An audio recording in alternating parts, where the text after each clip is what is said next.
Hello friends, welcome back. यहाँ पर हम अगेन स्टार्ट करने वाले हैं थर्ड टॉपिक। हम यहाँ पर जीएस 2 से रिलेटेड मेंस की बात कर रहे हैं हम लोग। जीएस 2 से रिलेटेड जिसमें हम 2023 और 2024 दोनों को टारगेट करके यहाँ पे कंटेंट लेके आ रहे हैं। इससे पहले हमने जीएस 2 में ही पॉलिटी और गवर्नेंस से रिलेटेड ही दो टॉपिक हमने डिस्कस किए थे, तो आपको पता है कि ये वाला टॉपिक अभी हमारा चल रहा है। तो इसको आगे बढ़ाएंगे। अब यहाँ पे फर्स्ट टॉपिक जो है ये पूरा हो चुका है, जिसमें state and regulation of temples की बात कर चुके हैं। इसके बाद हम एनपीआर की भी बात कर चुके हैं, नेशनल पॉपुलेशन रजिस्टर की। आज हम ये थर्ड टॉपिक कवर करने वाले हैं, जिसमें हम national register of Indian citizens की बात करेंगे, या फिर नेशनल रजिस्टर्स ऑफ सिटीजन भी इसको कहा जाता है। तो कहीं कहीं आपको एनआरआईसी मिलेगा लिखा हुआ, कहीं पर आपको एनआरसी भी लिखा हुआ मिलेगा, यानी कि नेशनल रजिस्टर ऑफ सिटीजन। तो ये दोनों एक ही चीज़ है, ठीक है। तो ये आपको ध्यान में रखना है। अब पेपर सेकंड उठा के देखिएगा, जो कि आपका मेंस का पेपर है। तो आपको ज़्यादातर जो टॉपिक्स मिलेंगे, पॉलिटी में भी जो टॉपिक्स मिलेंगे, पॉलिटी एंड गवर्नेंस में बिल्कुल वो इशू बेस्ड आपको टॉपिक्स मिलते हैं। इवन आप समझिए कि लक्ष्मीकांत पढ़ के, लक्ष्मीकांत या कोई भी पॉलिटी की अगर आप बुक पढ़ते हैं तो उससे आप मेंस नहीं निकाल सकते। इवन आप देखेंगे कि प्रीलिम्स में जी जो टॉपिक्स आते हैं ना, उनको भी अब सॉल्व करना पहले जैसा नहीं रहा। पहले क्वेश्चन अगर बात करें 3 साल पहले से की बात करें, तो वहाँ पे काफ़ी स्ट्रेट फॉरवर्ड क्वेश्चन आते थे। इवन कुछ आप बुक पढ़ के, लक्ष्मीकांत हो गया, डिडे बसु हुआ, कोई भी बुक पढ़ के आप उनको सॉल्व कर सकते थे। लेकिन अब यहाँ पे सिचुएशन नहीं है। पीछे के 2-3 सालों से इस तरीके का ट्रेंड आया है कि इवन के प्री के टॉपिक्स को भी आपको बनाने के लिए काफ़ी ब्रॉड नॉलेज और अंडरस्टैंडिंग की जरूरत होती है, जो कि लक्ष्मीकांत प्रोवाइड नहीं करता है। और जहां तक अगर हम मेंस की बात करें, तो मेंस तो आप बिल्कुल सॉल्व नहीं कर सकते। ये कि स्टैटिक पोर्शन आपको लक्ष्मीकांत देता है, एक बैकग्राउंड प्रोवाइड करता है, लेकिन इस बैकग्राउंड का किस तरीके से आपको एप्लीकेशन करना है, उसका यूज करना है, ये इंपॉर्टेंट है। और ये तभी आपका मेंस होगा। अगर आप सिर्फ लक्ष्मीकांत पढ़ के जाते हैं कि मैं पॉलिटी के गवर्नेंस के क्वेश्चन सॉल्व कर लूँ मेंस में, तो वो नहीं होने वाला है। तो पेपर उठा के देखिएगा, आपको इस तरीके के टॉपिक्स इसमें देखने को मिलेंगे। अभी इसमें 18 टॉपिक्स ही ऐड है। आगे इसमें और भी टॉपिक्स ऐड होते रहेंगे, जैसे जैसे आपका करंट इवेंट्स में भी यहाँ पे आगे बढ़ता रहेगा। ठीक है, तो चलिए स्टार्ट करते हैं third topic, national register of Indian citizen. तो स्टार्ट करते हैं हम टॉपिक, थर्ड टॉपिक जो national register of Indian citizen है, या फिर नेशनल रजिस्टर ऑफ सिटीजन भी कहा जाता है, यानी कि इसको एनआरसी के नाम से भी जानते हैं। तो सबसे पहले कुछ हम थोड़े से इसमें मुद्दे देखते हैं, कुछ इंपॉर्टेंट टॉपिक्स हम देखते हैं। प्रीलिम्स के अकॉर्डिंग भी आपको वो इंपॉर्टेंट होगा, या फिर अगर आपको मेंस का इंट्रो लिखना हो, इंट्रोडक्शन लिखना हो, तो वहां पर भी ये कुछ आपको फैक्चुअल डेटा है या फैक्चुअल जो इंफॉर्मेशन है यहाँ पर काम आएगा। तो सबसे पहले हम यहाँ पर देखते हैं कि एनआरआईसी या फिर एनआरसी में कौन से डेटा यहाँ पे रखे जाते हैं। तो हमने इससे सेकंड टॉपिक में हमने जब एनपीआर की बात की थी, तो वहां पर हमने देखा था कि जो सिटीजन है या फिर जो फॉरेनर है, उन दोनों के डेटा को एनपीआर में रखा जाता है। लेकिन जो एनआरसी होता है, इसमें फॉरेनर के डेटा को नहीं रखा जाता। ये केवल इंडियन सिटीजन्स को ही डेटा को ही ये क्या करता है, कैप्चर करता है। ठीक है, तो वही चीज यहाँ पर लिखी गई है, हाईलाइट भी की गई है, only captures Indian citizens and not foreigners. तो इसलिए जो माइग्रेंट्स यहाँ पे आ रहे हैं, चाहे वो लीगल माइग्रेंट्स हो या इलीगल माइग्रेंट्स हो, उसे कोई फर्क नहीं पड़ता है, क्योंकि वो फॉरेनर है तो उनका डेटा नहीं होगा। ठीक है, चाहे वो लीगल हो या इलीगल हो, कुछ भी हो, दे आर फॉरेनर, तो उनका ऐड नहीं होगा। केवल इसमें इंडियन सिटीजन का ही डेटा ऐड होता है। ये भी ध्यान रखिएगा, इसमें बायोमेट्रिक डेटा भी ऐड किया जाता है। ठीक है, बायोमेट्रिक डेटा जैसे कि फिंगरप्रिंट हो गया, आपकी जो आंखों की इरिस कैप्चर की जाती है ना, वो सारी चीज भी इसमें कैप्चर की जाती है।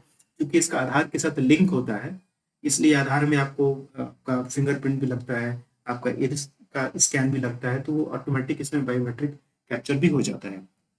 इसके बाद बात करें कि एनआरसी को कितनी बार बनाया गया है, तो एनआरसी को अभी तक सिर्फ एक बार ही बनाया गया है, 1951 में, जब पहली बार आफ्टर इंडिपेंडेंस सेंसस हुआ था। तो ठीक है, तो जो सेंसस हुआ था 1951 का आफ्टर इंडिपेंडेंस, उसी समय एक बार ही एनआरसी को बनाया गया है। लेकिन एनआरसी को एक बार अपडेट भी किया गया है, लेकिन पूरे इंडिया के लिए नहीं। किसके लिए? असम के लिए। Assam was the first state in updating the NRC. ठीक है, तो पूरे इंडिया बेसिस पर एनआरसी को अभी तक अपडेट नहीं किया गया है 1951 से बनने के बाद। लेकिन असम स्टेट में इसको अपडेट किया गया था, कब? 1971 में।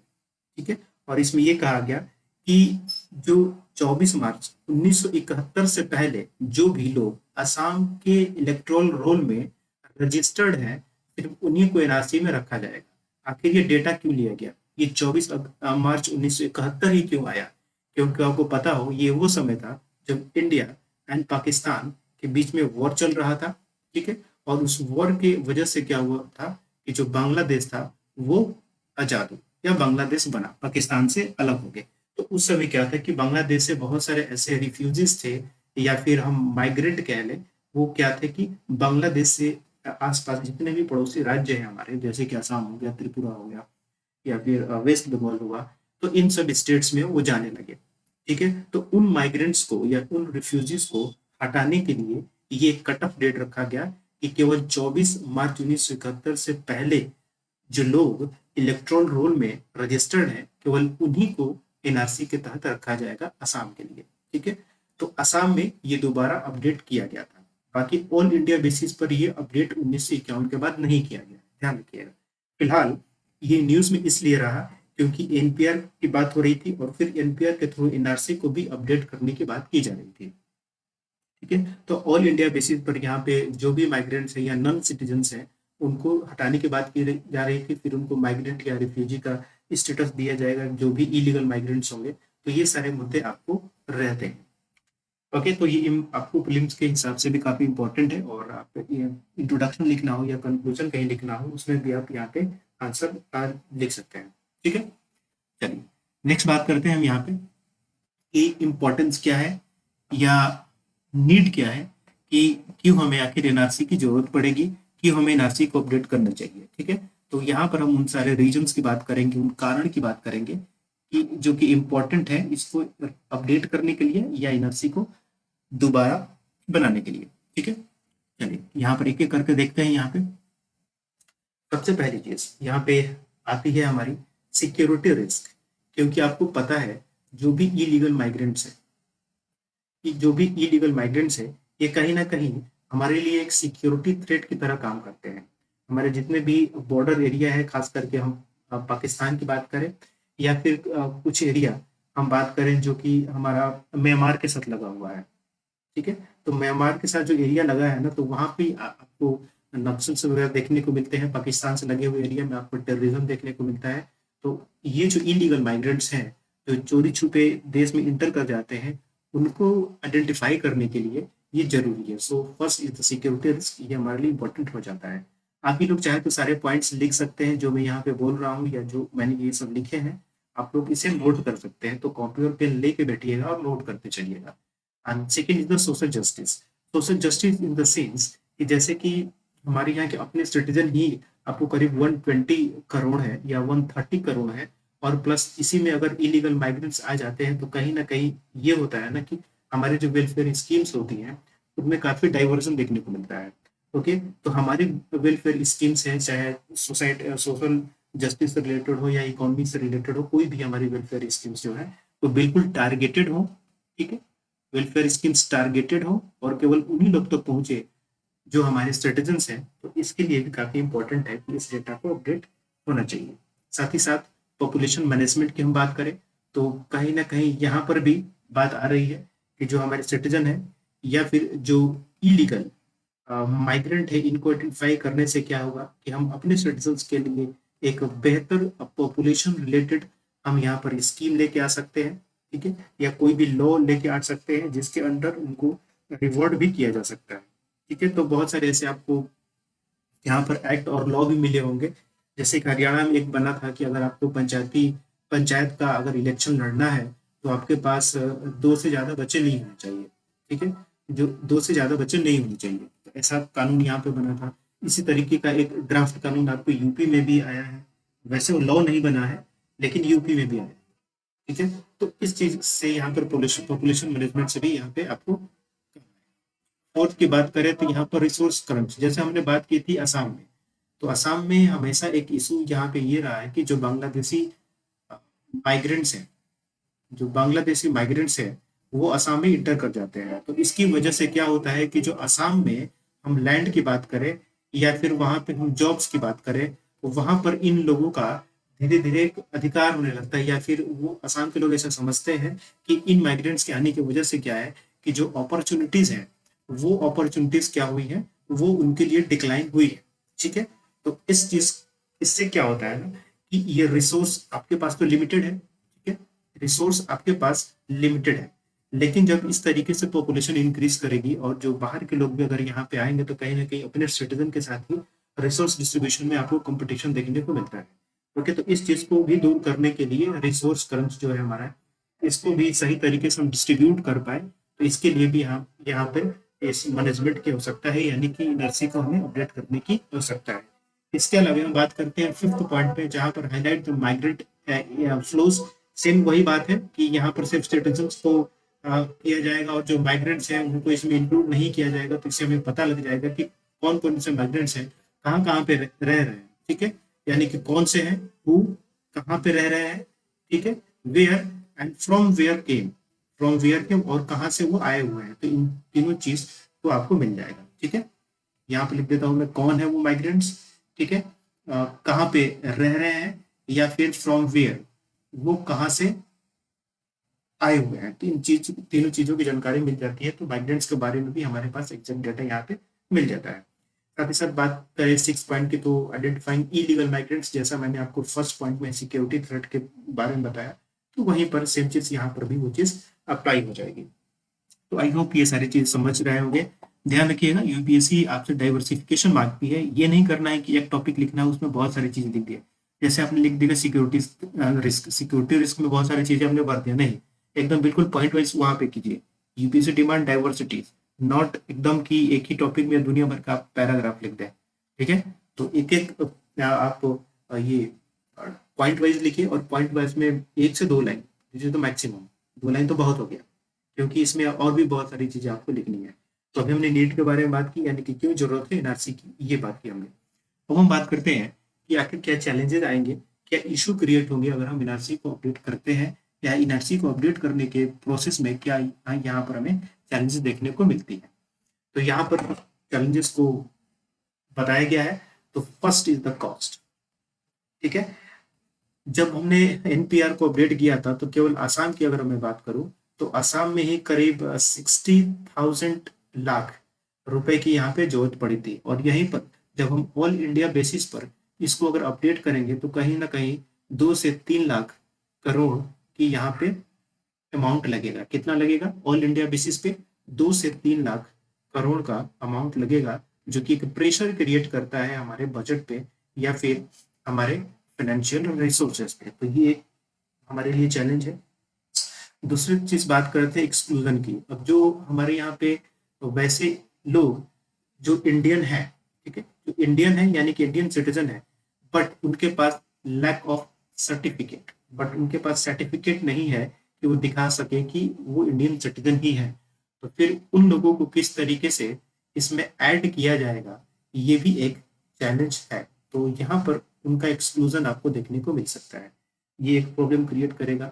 थर्ड, वही मैं डॉक्यूमेंटेशन की बात कर रहा हूँ, किस लेवल पे? 2 चीजें हैं डॉक्यूमेंटेशन में, एक तो यहाँ पर एक्सक्लूजन देखने को मिल सकता है, साथ ही साथ डॉक्यूमेंटेशन का प्रेशर आपको एडमिनिस्ट्रेशन पर भी देखने को मिल सकता है। ठीक है, यानी कि एडमिनिस्ट्रेशन को भी इतना सारा डॉक्यूमेंटेशन मेंटेन करना पड़ेगा। ये दोनों प्रॉब्लम आपको देखने को मिल सकती है। तो exclusion of what? Exclusion of citizen, ये एक प्रॉब्लम हो सकता है, सिटीजन के पास भी डॉक्यूमेंटेशन की प्रॉब्लम, या एडमिनिस्ट्रेशन के पास भी डॉक्यूमेंटेशन की प्रॉब्लम यहाँ पे देखने को मिल सकती है। फोर्थ की बात करें, तो चिल्ड्रन ऑफ माइग्रेंट्स, जो इलीगल माइग्रेंट्स हैं, अब वो जो कि यहाँ पे करीब 50, 60, 70 सालों से रह रहे हैं, ओके, तो उन्होंने अपनी कंट्री तो छोड़ दी, अगर आप उसको निकाल देंगे तो फिर उनके बच्चों का जो फेट है, यानी कि उनका जो फ्यूचर है, अब वो कहाँ जाएगा, इसको भी आपको देखना पड़ेगा। ठीक है, because India is a humanitarian country. ठीक है, India is a humanitarian country, ये इस तरीके से किसी को भी छोड़ नहीं सकते। तो कम से कम जो वनरेबल सेक्शन है, ठीक है, जो वनरेबल सेक्शन है पॉपुलेशन का, उसका ध्यान इनको रखना होता है, जिसमें बच्चे भी आते हैं। तो इन बच्चों का फेट क्या होगा, फ्यूचर क्या होगा, किस तरीके से इनका फ्यूचर डिसाइड होगा, ये भी सरकार को सोचना होगा। इसके बाद बात करते हैं फिफ्थ नंबर पर स्टेटसनेस की। अब कहने का मतलब कि जो माइग्रेंट्स यहाँ पर आए हुए हैं, ठीक है, और वो माइग्रेंट्स करीब 50 साल, 60 साल, 70 सालों से रह रहे हैं, उन्होंने अपनी कंट्री को छोड़ दिया। ठीक है, और उसमें बाद में पता चले कि अब इंडिया के भी वो सिटीजन अब नहीं रहे, तो अब उनके पास इस कंट्री की सिटीजनशिप हो, इंडिया की खत्म हो गई, अपनी कंट्री पहले उन्होंने कई साल पहले छोड़ दिया है, तो उसका सिटीजनशिप अब नहीं है, तो वैसे लोग के लिए प्रॉब्लम क्रिएट हो सकती है और वो स्टेटलेसनेस वाली सिचुएशन में आ सकते हैं।